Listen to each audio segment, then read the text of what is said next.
Hey everyone, welcome back. So today I'm reacting to a creator named Alexis who posted a really honest, vulnerable Q&A about her weight loss journey. And I want to be clear right off the bat, I have a lot of respect for what she shared. This is hard stuff to talk about publicly. My goal here isn't to criticize her at all. It's to add some clinical context to the things she's brought up because a lot of what she described, I hear from clients every single week. So let's get into it. Alexis talked about emotional eating and described herself as a food addict, eating when sad, bored, happy, social occasions, all of it. And honestly, from a clinical standpoint, she is describing something really well documented. The research on hyperpalatable foods, things high in sugar, fats, and salt, shows that they activate the same dopamine reward pathways as substances of abuse. So when she says there's something neurological about a really good meal, she is not wrong. That's not weakness, that's brain chemistry. What I also want to highlight is that she couldn't pinpoint when it started. She said it felt like it's always been this way since childhood. That tracks with what we know. Emotional eating patterns established in early childhood are deeply ingrained and genuinely hard to rewire as an adult. This is exactly why working with a therapist, specifically one trained in CBT or dialectical behavior therapy, along with nutritional support is much more effective than willpower alone. This part is so important. Alexis described losing 99 pounds in college, gaining most of it back, losing roughly 80 pounds a few weeks later, gaining it back during COVID, and now on her third major weight loss attempt. This is called weight cycling and it's incredibly common, and here's what the evidence tells us. It is not a character flaw. What Alexis is describing is actually a physiological battle. When you lose a large amount of weight, your body actively fights back. Hunger hormones like ghrelin go up.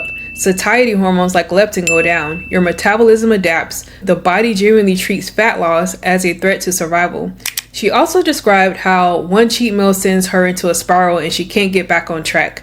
Clinically, this is called the what the hell effect. It's well studied. Once a rigid dietary rule is broken, the brain essentially says, well, I've already failed, might as well go all in. The solution isn't more willpower. It's building a more flexible dietary framework from the start rather than an all or nothing approach.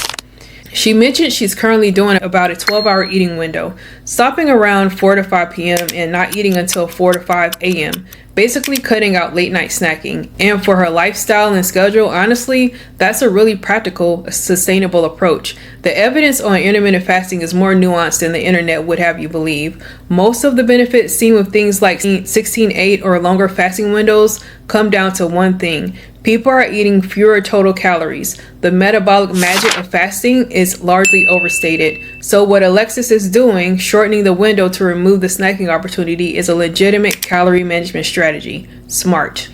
She brought up food noise, what this constant preoccupation with food, weight, and what she's eating, and said it's one of the things she most wants to be free of. This is real and it has a name clinically. It can be associated with dietary restraint, chronic dieting history, and in some cases disordered eating patterns. The research actually shows that restriction itself can amplify food noise. Forbidden food becomes more mentally prominent, not less. This is why adequacy, making sure you're eating enough, including foods you enjoy, is actually a cornerstone of sustainable eating behavior. Overall, Alexis is doing a lot of things right. She's tracking calories, getting to the gym, building sustainable habits, doing monthly rather than weekly weigh-ins, which is honestly better for your mental health.